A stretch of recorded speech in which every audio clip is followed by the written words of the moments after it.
tenho duas coisas antes de começar efetivamente, que dizer, que registrar, agradecer por essa oportunidade, né, que meu irmão está dando, vocês, né, de estar desenvolvendo esse pequeno estudo aqui e afirmar, né, ou seja, foi nessa casa que eu comecei a frequentar e ter conhecimento mesmo da doutrina dos espíritos, né.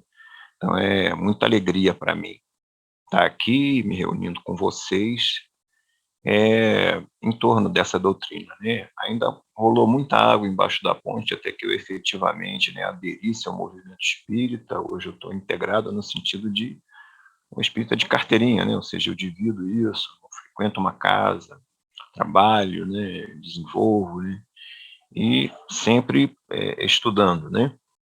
Então, primeira coisa, primeiro registro a fazer é isso, muito obrigado, entendeu, Sérgio, por você ter, me convidado, agradeço a vocês e essa casa, né, a casa de Joaquim Murtinho, que me ajudou muito, era um momento muito difícil da minha vida.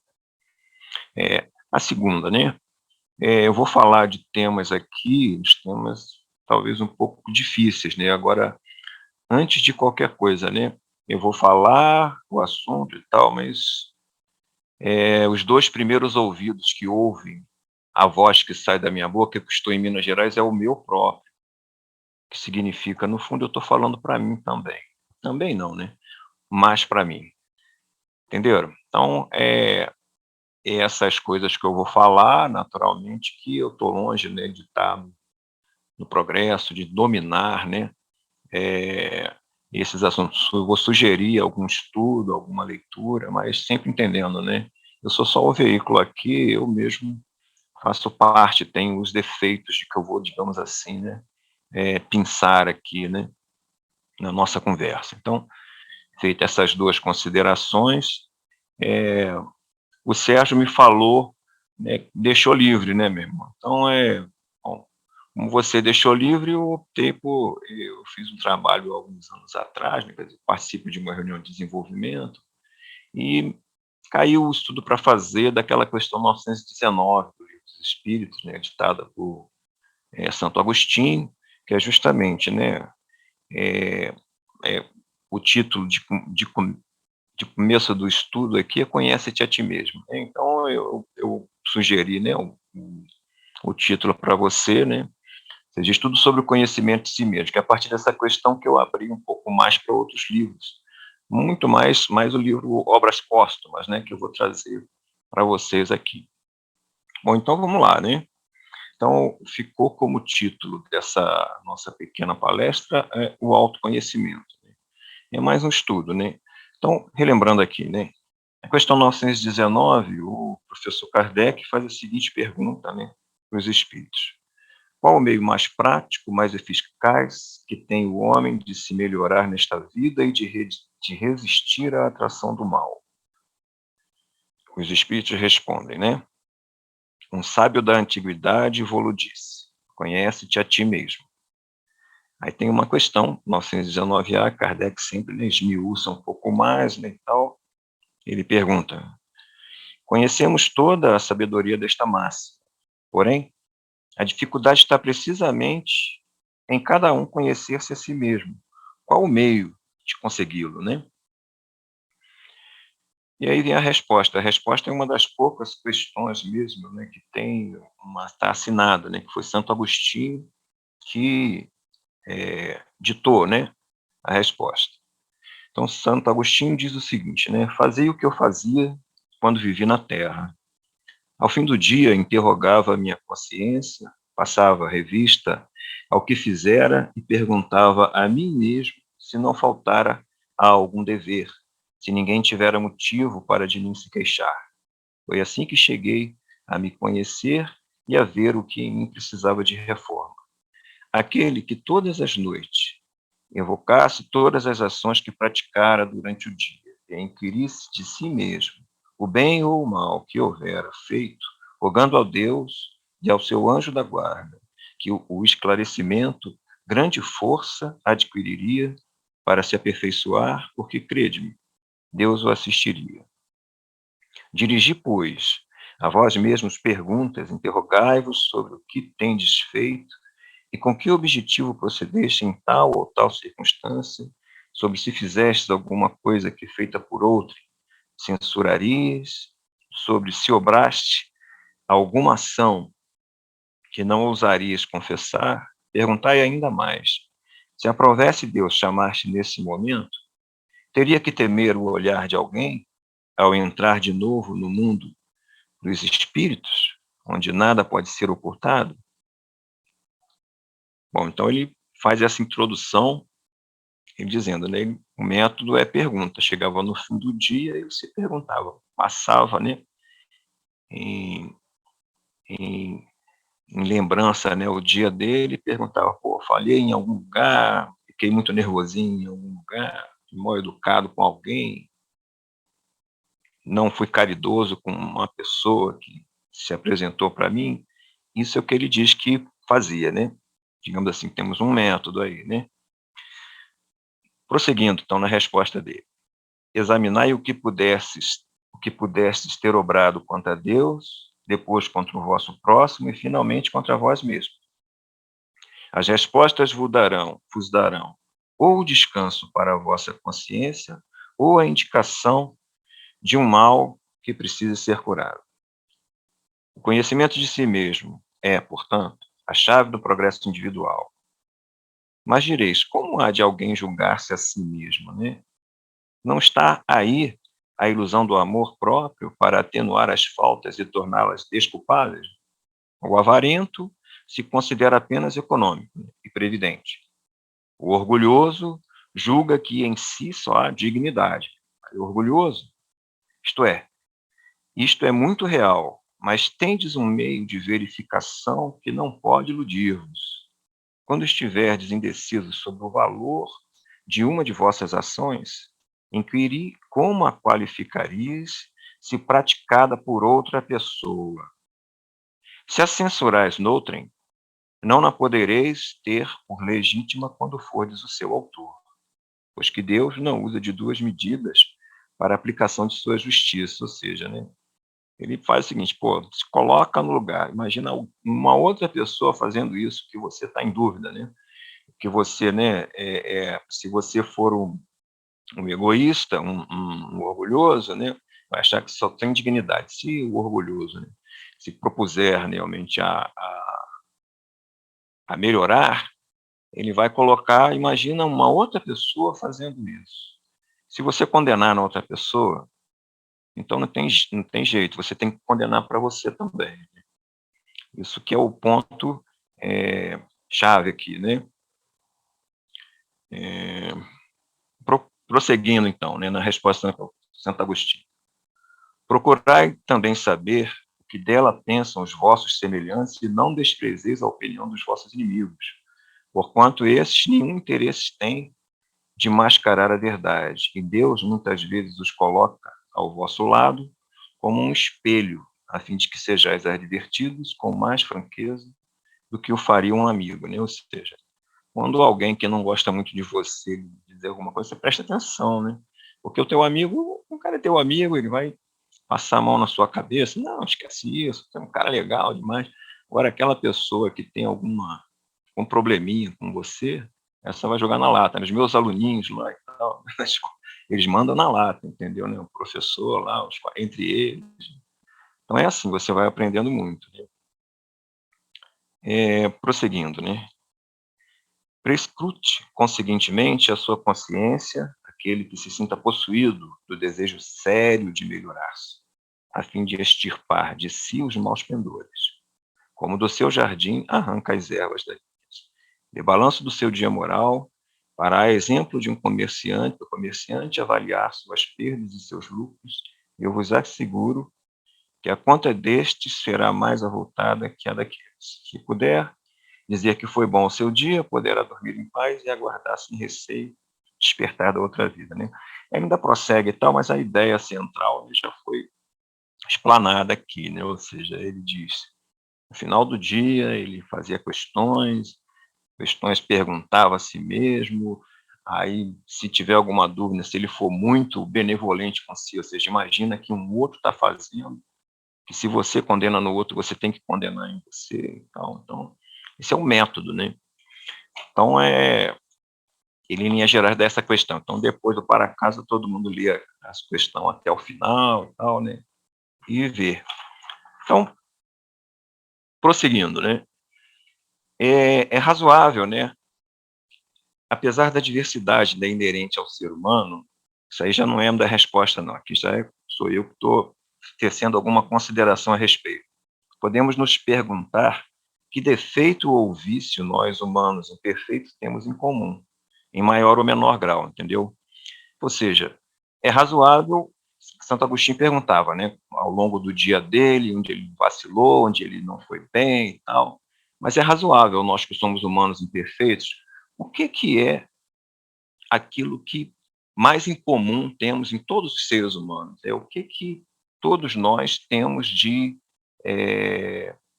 imperfeição que é comum, entendeu, né, a todos nós. O Sérgio tem, eu tenho, nós aqui todos têm, todo ser humano tem um tanto disso que impede a melhora, né, ou seja, que impede que você se afaste do mal e que vá em direção, né, ao nosso mestre Jesus, né, a conduta dele e tal. É razoável você perguntar isso, né? E, e existe essa resposta na questão 913, né, do Livro dos Espíritos. Então, eu vou ler aqui a questão 913, um pouquinho antes, né? Nós temos aqui, né, a pergunta. Kardec pergunta na questão 913. Dentre os vícios, qual que se pode considerar mais radical? A resposta dos espíritos, né? Temo-lo dito muitas vezes, o egoísmo. Daí deriva todo o mal. Estudai todos os vícios e vereis que, no fundo, de todos há egoísmo. Por mais que lhe des combate, não chegareis a extirpá-los enquanto não atacardes o mal pela raiz, enquanto não lhe houverdes destruído a causa. Tendam, pois, todos os esforços para esse efeito, porquanto aí é que está a verdadeira chaga da sociedade. Quem quiser, desde esta vida, ir aproximando-se da perfeição moral, deve expurgar o seu coração de todo sentimento de egoísmo, visto ser o egoísmo incompatível com a justiça, o amor e a caridade. Ele neutraliza todas as qualidades. Bom, então nós temos aqui, né, um método de trabalho para a gente se conhecer a si mesmo, né, para o autoconhecimento, naquele fim do dia, perguntar e tal. E temos um defeito, né, que parece ser mais radical, comum, e que todos, né, seres humanos, em maior ou menor grau, possuem isso. Então aí é que está, né? Então agora o estudo toma um novo rumo, porque agora a pergunta é, bom, o que é o egoísmo, né? Onde é que a gente pode achar a informação que nos explique, né, o que é e como devemos deixar de ser egoístas e tal, porque em algum momento tal, né, nós podemos imaginar aqui, né, uma taxa de egoísmo, entendeu, né, digamos assim, entre 0 e 1, né, 0 seria o egoísmo zero, 0 seria o taxa de egoísmo 0 seria o Mestre Jesus, né, nosso modelo e guia, e o 1 não existe, né, porque não existe o mal total, o egoísta infinito e tal, né, vamos dar não existe o egoísta mor, né, e tal, porque todos nós somos filhos de Deus, né, mas quem se aproximasse mais dessa taxa do valor 1, ele seria mais egoísta. Taxa de egoísta 0,7 é mais egoísta que o taxa de egoísmo 0,5. Né? Imaginemos isso aí. Então, como é que a gente pode fazer para conhecer e combater isso, né? Para ir melhorando o nosso ranking aí, né? E se aproximando do mestre, caminhando para 0, né? Então, isso a gente encontra no livro Obras Póstumas, entendeu? No livro Obras Póstumas, existe um texto, é na primeira parte, né? Chamado, deixa eu ver aqui, né? Página 227.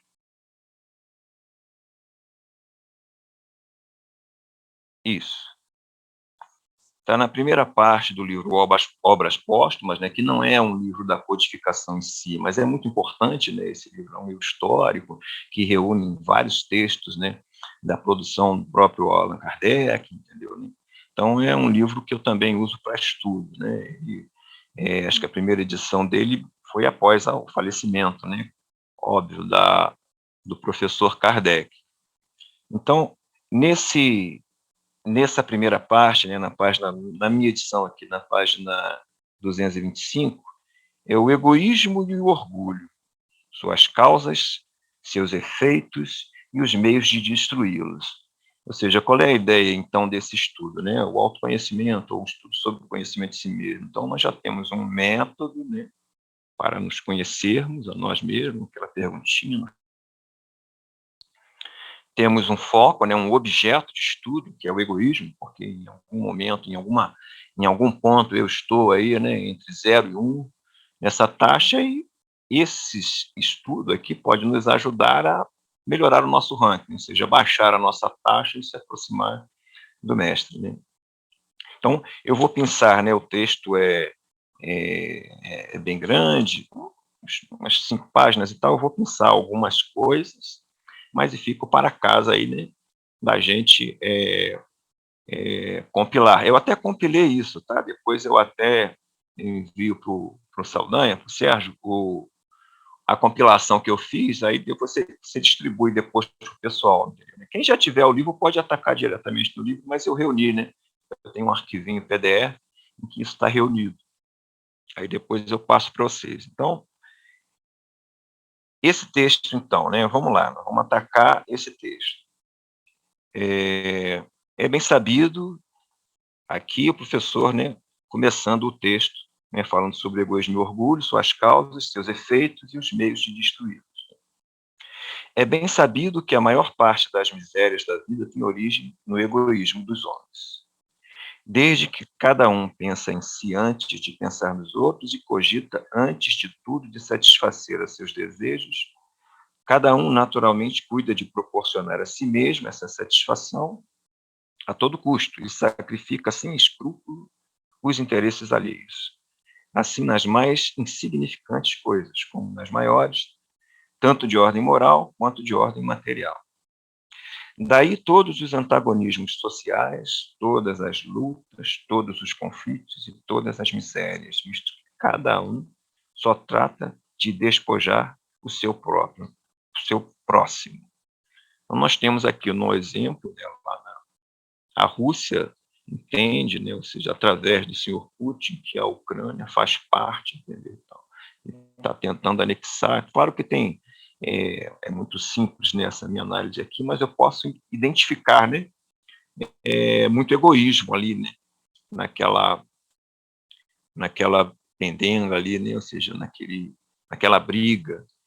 E esse está na base, né, segundo, né, o livro dos Espíritos, que nós já temos, né, nós espíritas já temos aí uma grande referência para nos melhorar.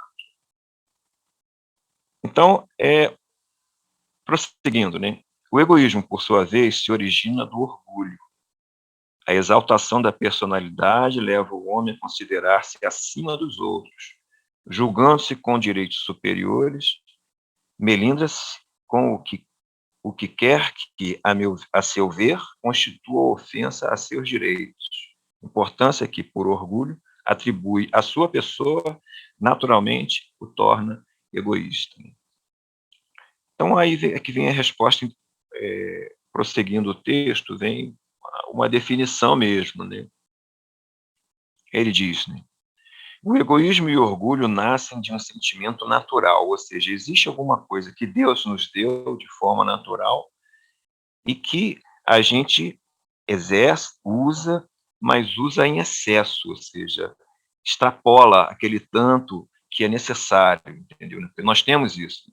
Então, prosseguindo o texto, né, ó, o instinto de conservação, ou seja, o instinto de conservação é natural no ser humano e é a exacerbação do instinto de conservação que nos leva ao egoísmo, ao orgulho. Ou seja, se você está indo em direção a um precipício, está dirigindo um carro, entendeu? Né?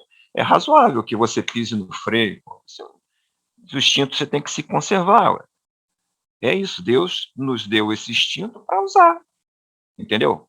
A questão é, né, por exemplo, vamos dar um exemplo aqui para que não seja razoável aí. Então você tem lá, eu assisti uma sessão pública lá no Centro Espírita Joaquim Murtinho, aí eu cheguei lá, tem uma cadeira diferente, entendeu? Uma cadeira que tem a cravejada de brilhantes, entendeu? Tal, folheada a ouro, né? Uma cadeira muito bonita. As outras são cadeiras comuns, aquelas branquinhas que tem lá.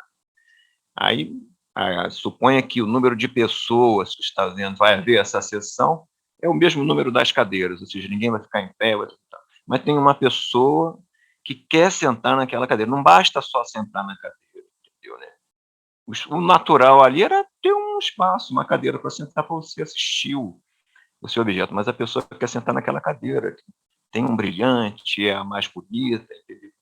Então ele entende que tem esse direito. Bastava só ter a cadeira ali, todo mundo vai assistir a palestra e tal, mas a pessoa quer sentar aquela. Então ali ele extrapolou, né, aquela ideia que ele tem de sentar e assistir, né, a sua palestra, né. Um pequeno exemplo só para a gente, né, começar a identificar. Então, prosseguindo agora o texto mesmo, né. Todos os instintos têm sua razão de ser e sua utilidade, porquanto Deus nada pode ter feito de inútil. Ele não criou o mal, o homem é que o produz, abusando dos dons de Deus em virtude do seu livre-arbítrio. Contido em justos limites, aquele sentimento, ou seja, o instinto de conservação, é bom em si mesmo. A exageração é o que o torna mal e pernicioso. O mesmo acontece com todas as passões que o homem frequentemente desvia do seu objetivo providencial, né. Quer dizer, o homem deve se afastar das paixões, mas aquele primeiro impulso para alguma coisa, para ele fazer e tal, isso também é bom, isso está na Deus nos deu isso, né, você está entendendo, né, as pessoas se apaixonam, os homens e as mulheres se apaixonam, e às vezes hoje em dia, né, tá até muito aberto e tal. Isso acontece, é o primeiro impulso, é uma paixão. Agora, a partir dali, né, vir, sensualidades extremas, entendeu, e tal, ou seja, a pessoa querer tomar posse do outro, entendeu? Aí não, aí você já está extrapolando, né? Ou seja, a paixão já está tomando perfis não positivos, né? Perfis não legais. Então, tudo é o exagero, né? No caso aqui, o instinto de conservação, o orgulho e o egoísmo nascem do instinto de conservação, que é uma coisa que Deus nos deu, é natural, mas o exagero a isso é que tem. E o que leva a isso é a ignorância, né? O homem não tem o conhecimento de que está exagerando, ele não sabe a dose, né? Ou seja, ele não tem dentro da sua compreensão isso, né? Se ele se julga melhor, já que nós estamos todos iguais, né? Deus nos criou iguais, simples e ignorantes, entendeu? Então, é sinal de ignorância você achar-se melhor que um terceiro, né? Respeitando, claro, né, que tem pessoas que têm um dom melhor, maior que o outro, entendeu? Então, mas somos todos iguais, né? Prosseguindo o texto, né? O mesmo acontece com todas as paixões que o homem frequentemente desvia do seu objetivo providencial. Ele não foi criado egoísta, nem orgulhoso por Deus, que o criou simples e ignorante. O homem é que se fez egoísta e orgulhoso, exagerando o instinto que Deus lhe outorgou para a sua conservação. Prosseguindo o texto, não podem os homens ser felizes se não viverem em paz, isto é, se não os animar um sentimento de benevolência, de indulgência e de condescendência recíprocas. Numa palavra, né? Enquanto procurarem esmagar-se uns aos outros, ou seja, não podem ser felizes enquanto eles procuram brigar, esmagar-se, entendeu, né? Ou seja, retirar do outro o que o outro tem, olhar o que o outro tem, querer aquilo. Se isso acontece, não dá para ser feliz. Prosseguindo, né? Enquanto procurar, a caridade e a fraternidade resumem todas as condições e todos os deveres sociais. Uma e outra, porém, pressupõe a abnegação. O que é abnegação? Olhando no dicionário aqui, né? É o sacrifício voluntário dos próprios desejos, da própria vontade, em nome de um imperativo ético, né? Ou seja, de um valor que você tenha, né? Você sacrifica o seu próprio desejo, né? Seu próprio impulso. Você é abnegado, é isso. Então você precisa ser abnegado. Ora, a abnegação é incompatível com o egoísmo e o orgulho. Logo, com esses vícios não é possível a verdadeira fraternidade, nem por conseguinte igualdade, nem liberdade, dado que o egoísta e o orgulhoso querem tudo para si. Então, um texto prossegue, né? Então é razoável, né? É impossível dir-se-á destruir o orgulho e o egoísmo. Alguém pode aventar isso, né? Porque são vícios inerentes à espécie humana, né? Isso é uma consideração que é feita aqui no texto. E Kardec diz, né? Se fosse assim, houvéramos de desesperar de todo progresso moral, ou seja, nós vemos que a sociedade humana, quer queiramos, quer não, vem progredindo, entendeu? Ao longo da história. Há 500 anos atrás, o homem vivia medianamente de uma determinada forma. Hoje, ele vive de uma forma melhor que vivia 500 anos atrás. Tem um livro, acho que é Steven Pinker, o nome acho que é um historiador, né? Os Anos Bons. Depois eu até passo o nome, esqueci agora, me fugiu o título. Né? Ele faz um estudo profundo e sério da história da humanidade, vê que no ano 1000 a sociedade humana tinha valores e representava coisas que no ano 1500 foram consideradas ultrapassadas e tal. Ou seja, a sociedade está melhorando, entendeu? Ao longo da história, apesar das nossas dificuldades que temos, ela está melhorando, está evoluindo, entendeu? Então, ele usa essa ideia para acabar com esse argumento de que é inerente, né? Ou seja, houvermos de despertar de todo o progresso moral. Entretanto, desde que se considere o homem em diferentes épocas transcorridas, não há a negar que evidente progresso se efetuou. Ora, se ele progrediu, ainda naturalmente progredirá. Então, o egoísmo vai naturalmente se acabar, entendeu, né?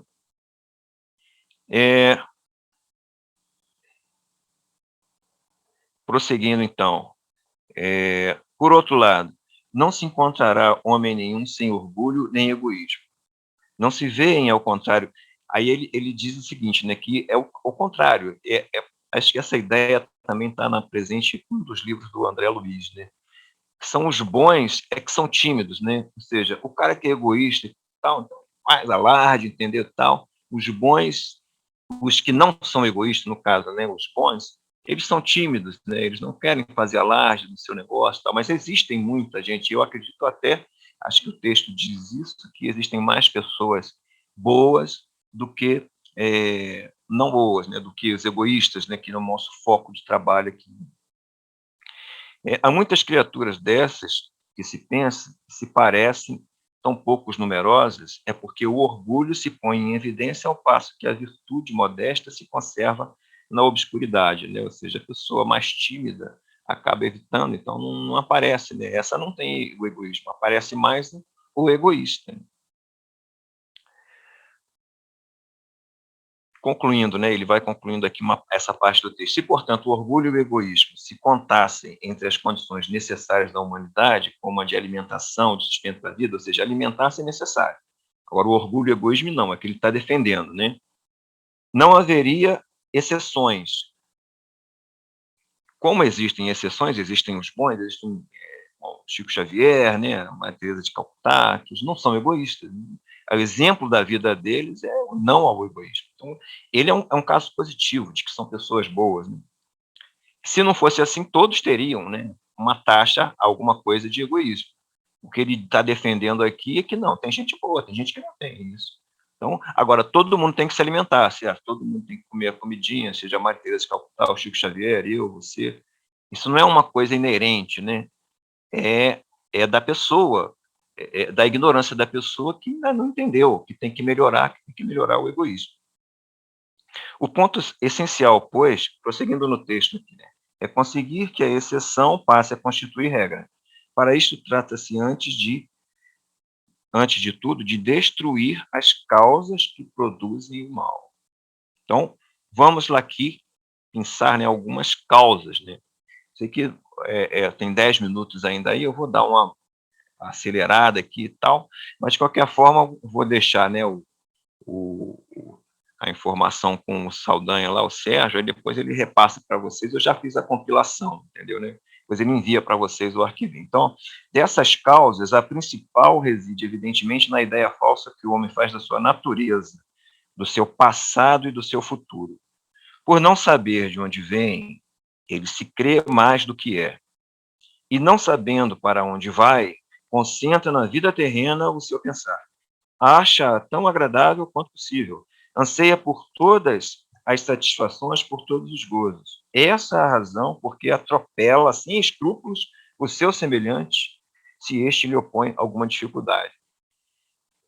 Quer dizer, é o materialista, né? Ou seja, é a pessoa que nós, espíritas, já temos alguma informação, já sabemos que o passado nós já éramos alguma coisa, né? Não começou quando eu nasci, e o futuro também tem um porvir feliz e tal, né? A pessoa que já aceita isso, que já tem isso por valor, já tem uma taxa menor de egoísmo aí, porque por isso o egoísta não tem, ele quer tudo, ele acha que o seu passado não sabe de onde vem e não sabe para onde vai, entendeu? Então tudo que ele está vivendo ali é o universo dele, né? É justamente a ignorância mesmo, né? Todos nós somos iguais, então esse um dia vai evoluir e vai entender que não é assim. Prosseguindo o texto, mas para isso é preciso que ele predomine. Então, identifique-se o homem com a vida futura e completamente mudará sua maneira de ver, como a do indivíduo que apenas poucas horas haja de permanecer numa habitação má e que sabe que, ao sair, terá outra magnífica para o resto de seus dias. Ou seja, se você vai fazer uma viagem, entendeu? Vai acampar, você vai passar na praia lá, né? Dormir numa barraca, pode chover e tal, mas você está ali passando por aquela situação, mas você sabe que você não é dali, né? Ou seja, depois você vai voltar para sua casa, entendeu, né? O mundo espiritual que é o nosso verdadeiro lar, entendeu? Se você vem para cá, passa por uma situação difícil, mas abnegadamente, você sabendo suportar, né? Sabendo que dependendo de como você vivencie isso, mais à frente, no futuro, você vai, digamos assim, ascender um grau na sua evolução, você suporta melhor isso, né? O egoísta, o orgulhoso, não entende isso, não sabe, né? Então é isso. Pelo que toca, prosseguindo o texto, né? Pelo que toca aos interesses terrenos, podem os humanos criar-lhes obstáculos. Ele tem que os afastar e se torna egoísta pela força mesma das coisas. Se lançar os olhos para o alto, para uma felicidade que ninguém pode obstar, justamente, né, os mundos celestes, entendeu, tal, ele vai entender que aquilo é passageiro e no futuro ele vai melhorar, vai passar por aquilo, né? Ele está precisando vivenciar aquela coisa, mas não pode querer brigar com o outro, que justamente que é aquilo que ele deseja, entendeu, tal.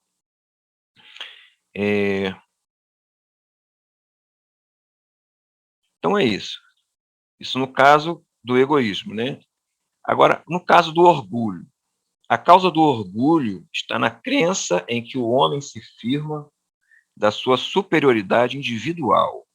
Ainda aí se faz sentir a influência da concentração dos pensamentos sobre a vida corpórea, ou seja, o sujeito imagina que é aqui tudo, entendeu, né? Ele se sente orgulhoso, ele é melhor, entendeu? Tal.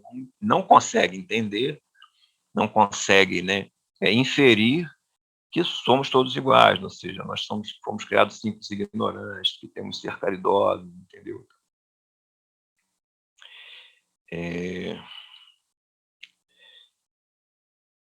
Então ele começa a se encaminhar, né, para a solução, né? Ou seja, como fazer. Então nós já entendemos aqui, né, o que causa o orgulho, o que causa o egoísmo. Agora diz que crer em Deus e na vida futura é, conseguintemente, a primeira condição de moderar o orgulho, porém não basta. Juntamente com o futuro, é necessário ver o passado para fazer ideia exata do presente. Aí entra a nossa doutrina mesmo, né? Ou seja, a ideia de reencarnação, se você está passando por uma... Você pode se perguntar, né? eu faço tudo certinho, entendeu, e tal, estou passando por uma situação tão difícil. Se não está nessa vida, está em outra, né, está numa vida passada as nossas dificuldades. Sem a preexistência prosseguindo o texto, sem a preexistência da alma, o homem é induzido a acreditar em Deus, dado creia em Deus, lhe conferiu vantagens excepcionais. Quando não crê em Deus, rende graças ao acaso e ao seu próprio mérito, ou seja, se não houver a preexistência da alma, ou ele acredita que Deus, o cara é um privilegiado mesmo, tal, ou então ele rende graças ao, pô, eu sou bonzão mesmo, tal, né? Iniciando na vida anterior da alma, a pré-existência lhe ensina a distinguir da vida corporal transitória a vida espiritual infinita. Ele fica sabendo que as almas saem todas iguais das mãos do Criador. Então, indicando que a nossa doutrina nos dá realmente uma maneira, né, de, de melhorar, de burilar, né, de que a nossa taxa de egoísmo possa recrudescer e retornar, né, ir em direção a zero, né, como a ideia que eu falei anteriormente. Né. É,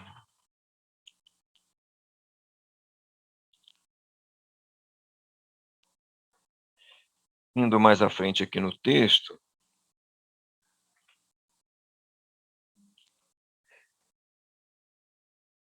onde já estamos aqui faltando 5 minutos, né?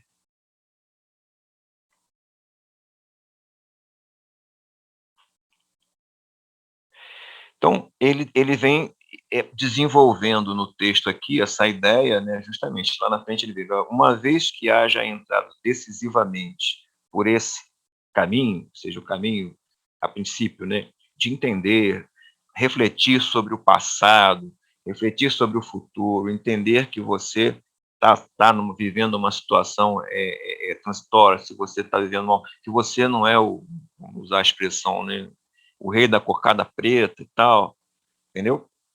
A vez que haja entrado decisivamente por esse caminho, já não tendo mais que os incite, o egoísmo e o orgulho se extinguirão pouco a pouco, por falta de objetivo e de alimento, e todas as relações sociais se modificarão sob o influxo da caridade e da fraternidade bem compreendidas, ou seja, conforme a gente adentra, né, em coisas, por exemplo, como a doutrina, né, como eu há muitos anos atrás, né, digamos assim, tem um novo rumo para a minha vida, quando aderi ao movimento e comecei a estudar as obras do professor Kardec. Né? Ou seja, mas isso é aquele negócio, né? A pessoa entende, mas isso não é de uma hora para outra. Né? O texto vai se encaminhando para isso. Né? Ou seja, é, o doente, a pessoa que está doente, o cara pegou Covid lá e tal, está mal, começou a se curar. Então, vai demorar uma semana até que ele volte ao normal. Então, o egoísmo e o orgulho também. Isso, ao longo do tempo, é que vai se melhorando. Né? Nós vamos melhorando a nossa taxa, decaindo ela, até chegar a zero, né? Como o nosso mestre, amigo e irmão maior, Jesus de Nazaré. Né? Gente, então, ó, são no meu relógio aqui 17h47, estamos indo para o fim, né? Eu vou pegar mais um último trechinho aqui, né, desse texto. O espiritismo é, sem contradita, o mais poderoso elemento de moralização, porque mina pela base o egoísmo e o orgulho, facultando um ponto de apoio à moral. Gente, então, em linhas gerais é isso, né? Ou seja, o título, né, da nossa conversa, do nosso encontro aqui, o autoconhecimento, ou o estudo sobre o conhecimento de si mesmo. Começamos com Santo Agostinho, achando um método, né, de como nos conhecer a nós mesmos. Eu fiz uma alusão, e é razoável a gente se perguntar, pô, qual é o nosso maior problema mais comum e tal, né? Ou seja, que todo ser humano tem. A questão 913 do Livro dos Espíritos nos responde, é o egoísmo e o orgulho, né? Os espíritos respondem isso. Então, nós temos um método de trabalho e um objeto de estudo. E esse texto nos mostra, né, de onde vem e quais são as causas, o que que é e como a gente pode melhorar, ao longo, né, da vida, ao longo dos nossos estudos e tal. Então, gente, é isso. Eu espero, né, que tenha, cumprido, né, a a tarefa aí, né, que o Sérgio me convidou, e esse estudo eu achei muito legal, eu gosto muito dele, né, como foi um tema livre, eu trouxe essas ideias, tá. Então depois, para os que estão mais aqui, essa Luciana aqui é a Luciana minha sobrinha ou tudo bem Luciana? Parabéns, hein, por ontem. Então, imagino que vocês vão poder ler, né, o Sérgio depois vai encaminhar, porque eu já reuni esses textos, né, mas se vocês quiserem atacar no próprio livro mesmo, né, aqui ó, tá dando para ver, né, obras póstumas, não sei se tá dando para ler legal ou tá refletido, tá. Tá ótimo. Todo esse trabalho vem, né, do livro Obras Póstumas e do Livro dos Espíritos, né, que é uma edição antiguinha aqui, ó, isso aqui deve ter sido lá no Leon Denis que eu comprei isso aqui, lembra? Eles vendem com a a brochura, né, eles partem e tal. Então, gente, eu mais uma vez, né, queria agradecer, como estou falando, né, falei sobre egoísmo e tal, eu estou muito longe de não ser, né, de estar próximo de zero, né, digamos assim, na taxa, né, de egoísmo. Eu espero que tenha levado vocês a refletir alguma coisa aí de positiva. Aí depois vocês ataquem, vocês leiam o texto, né, é sempre bom, né, ou seja, ler o próprio texto do professor Kardec, em português a tradução que eu tenho usado aqui é do professor Guilherme Ribeiro, né, que é muito bom, mas o texto de Kardec a ler o Livro dos Espíritos, ler, a coisa me dá, assim, é muito bom, entendeu, né, então eu gosto de atacar o texto, então eu recomendo a vocês, porque eu filtrei, né, eu pensei alguma coisa que tal, a ideia foi passada, mas depois ataquem o texto mesmo. É muito interessante. Bom, é isso, muito obrigado, tá bom?